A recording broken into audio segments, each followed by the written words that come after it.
ஆசையை வென்ற ஒரு புத்தனுமல்ல, என் காதலை சொல்ல நான் கம்பனுமல்ல.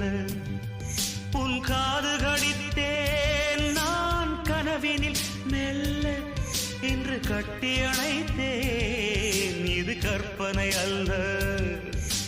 அடிமனம் தவிக்கும் அடிக்கடி துடிக்கும் ஆசையை